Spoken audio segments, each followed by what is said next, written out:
I was going to talk about something. I don't remember now what I was going to talk about. I was thinking to myself, I want to make a few more YouTube videos. You know, there's always something else to do. So, multitask, right? I'm chopping vegetables for chili rice. It's a modification of a Guy Fieri recipe that we got off Food Network. I think I was the one to make it first. And of course, my husband took it and made it better. So now I make something similar to his modifications. Basically, you double the chili powder, you add a tablespoon of cumin, and you add a couple tablespoons of taco seasoning. Really, really like it. Of course, making it with fresh vegetables from the Great Falls Market. I've got zucchini, bell pepper, onion. The recipe calls for red onion. I'm going to use half red and half yellow because I want to save some of this red onion for stir fry later. I like my stir fries to be colorful. For the same reason, I am going to use part of 3 bell peppers instead of 1 red and 1 yellow, 1 red and 1 green, because I want to save some for stir fry later on this week, or maybe fried rice. I haven't decided. Actually, fried rice. I've got some leftover chicken pulled from the roast chicken that I made last night, which was really, really, really good. And I'm going to use that in chicken stir fry.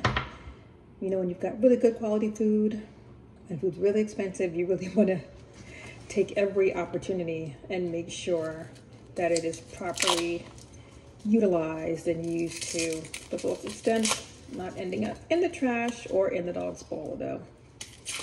Obviously, putting it in the dog's bowl or the cat's bowl, whatever, is certainly better than throwing it out. So I'm not actually making dinner right now. I'm just prepping dinner. I have a meeting tonight. And rather than have my family get some fast food, I'm just doing dinner early. Something that's going to keep well. I'm going to chop it up now. I'll probably start cooking it at 5. And then I'll be able to leave it on the back of the stove, warming burner if necessary with the lid on. And then when people come in, 6:30, or come downstairs from their studies or from their online meetings that they might have, it'll be ready, and something that's not going to be all kind of yucky. So I used to do a lot of crock pot meals when the kids were little, and I'd be out with them all day, because I really was not into a bunch of fast food for the obvious reasons, you know. I'm not super crunchy. I would say I was a moderately crunchy mom. So I did make their lunches from scratch every day and mostly cooked. Didn't do a bunch of takeout. When we did takeout, it was, you know, the kebab shop or a local deli. But speaking of prepping, how are we doing for holidays? How are we doing for Thanksgiving? How are we doing for Christmas? Any of you guys hosting? We are not hosting Thanksgiving this year. It is going to be a travel thing for the first time in I don't know how long. So I will be posting pictures this year of my black tablecloth with my ombre roses in different shades of orange and yellow. So kind of sad about it. On the other hand, a lot less work.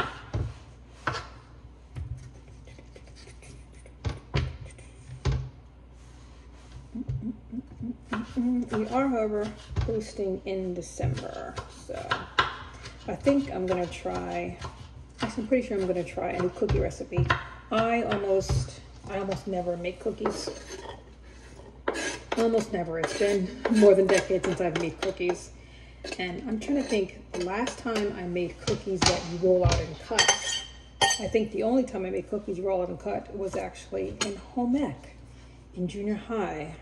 I'm not a cookie person, generally. Cookies are just more involved. I like muffins.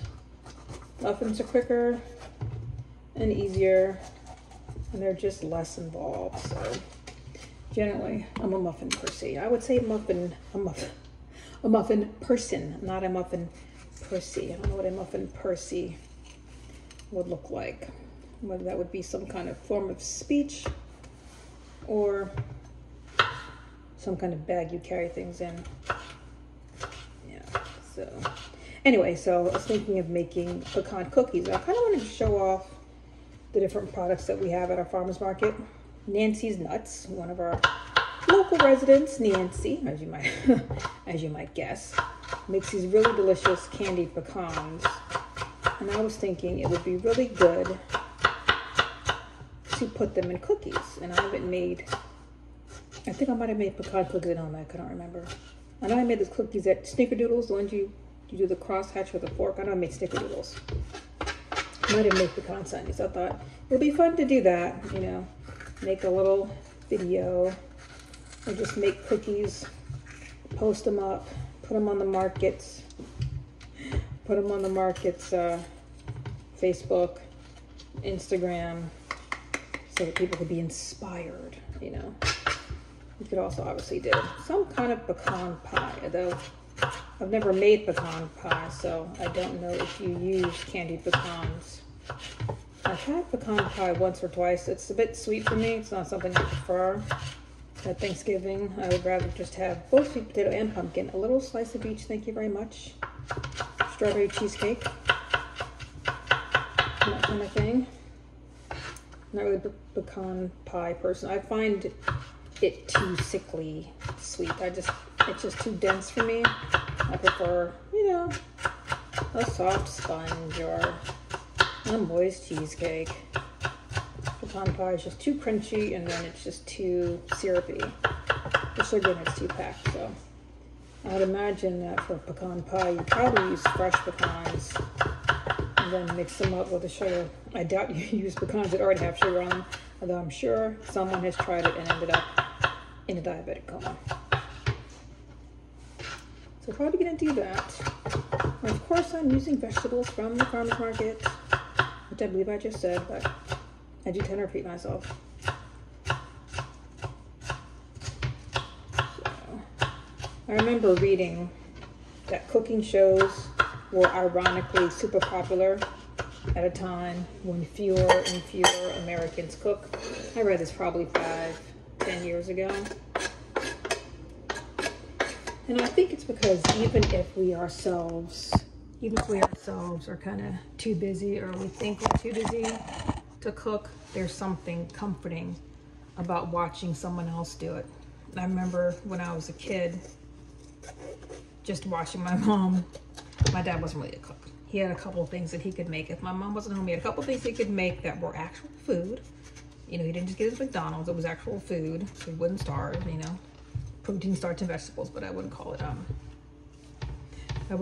kind of culinary delight, but it was food, real food, and that's what matters. But I remember some of my best memories are not even, you know, a cool field trip or a vacation, just the warm comfort of just sitting down and watching my mom make dinner.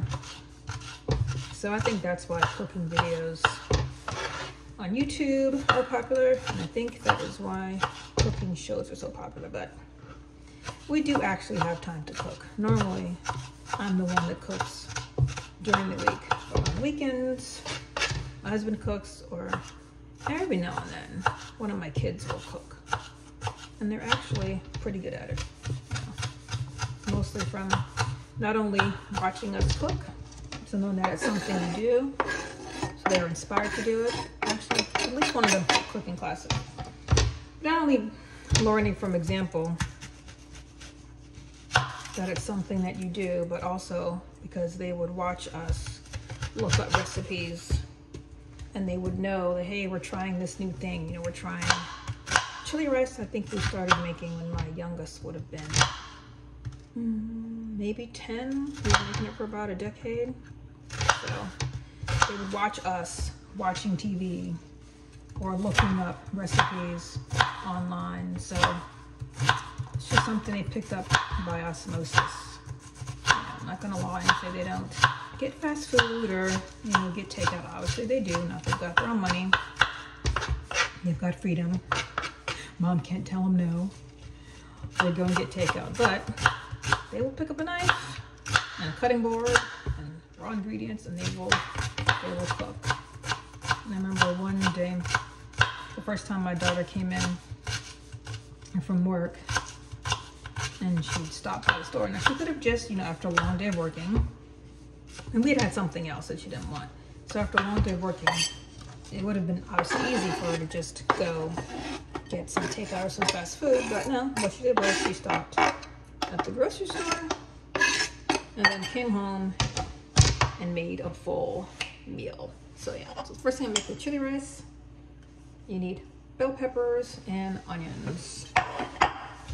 And I'm going to now use, you add the garlic in later at a different time. So I'm using myself, put it in a container. I remember the first time I ever prepped breakfast in the morning. You know, did all the chopping, even measured off the spices. The time I measured off the spices was even better. And that all set aside. And then you wash your knife, you wash your cutting board.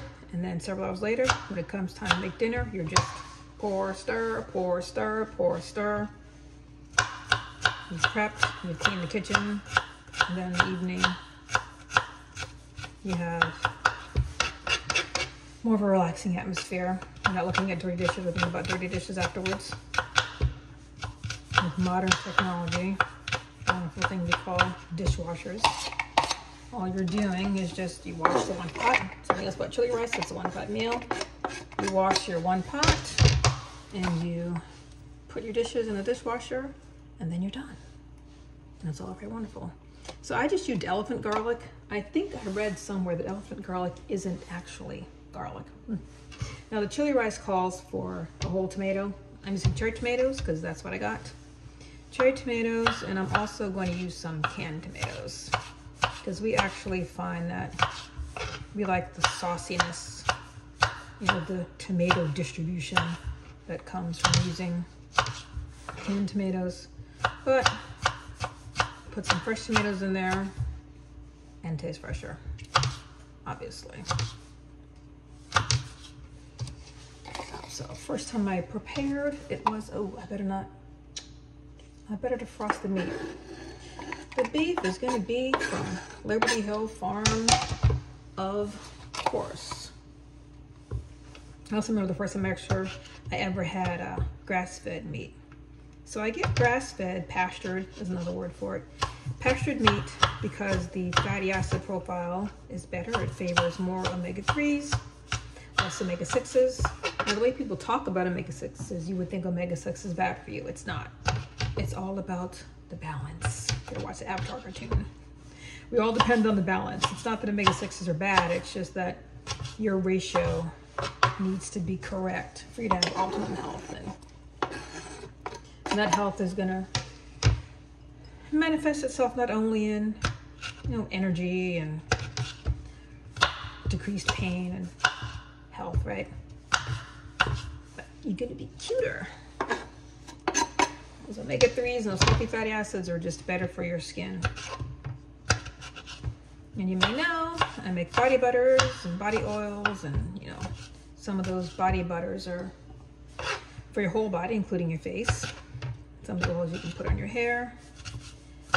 But if you're gonna be beautiful, beautiful starts with health, at least in person. Online, you can have filters and editing and touch-ups, but real life beauty starts with real life health. So I got into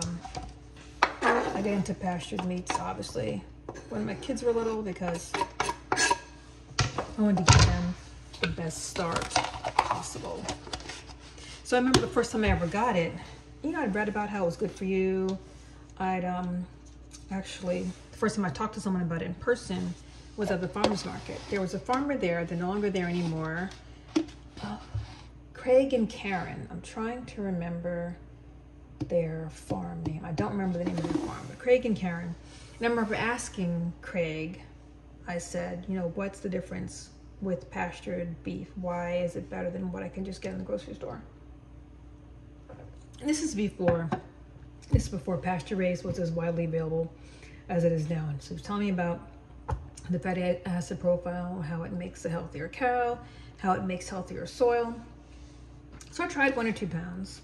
But at that point, I wasn't going to the farmer's market every single week. That was something I did, I'm embarrassed to say, only a few times a year. But I did go online and learn about Polyface Farm, and I used to do their pickups. And I remember the first time I used beef from Polyface Farm, I was making dinner. My husband came home, I was making dinner during the week. And I don't know if it was like macaroni and beef. It wasn't chili rice, macaroni and beef, taco, something. It wasn't meatloaf. And so he's like, you know, why did we get this? Why did we do this pickup thing? You know, there's actually grass-fed organic at the Trader Joe's. You know, why do you have to go to the trouble of having your appointment time and going with your coolers and, you know, waiting in line and having them check off your name and pick up your meat in bulk? And then he tasted it. He tasted a piece out after it was browned, and he just started talking and just eating and talking and eating. And you could taste the difference. You could taste the difference. It was that drastic that he kind of couldn't put it down. We're used to it now. It's still delicious, but we're kind of used to it now. But he couldn't put it down. And I remember actually going to see Joel Salatin speak, and he signed a book, Holy Cows in Log Heaven, I think. And I was telling him that story about my husband expressing some healthy skepticism about why this would be anything better than what you could get grass-fed organic in the grocery store. And it's definitely something different about having it locally produced.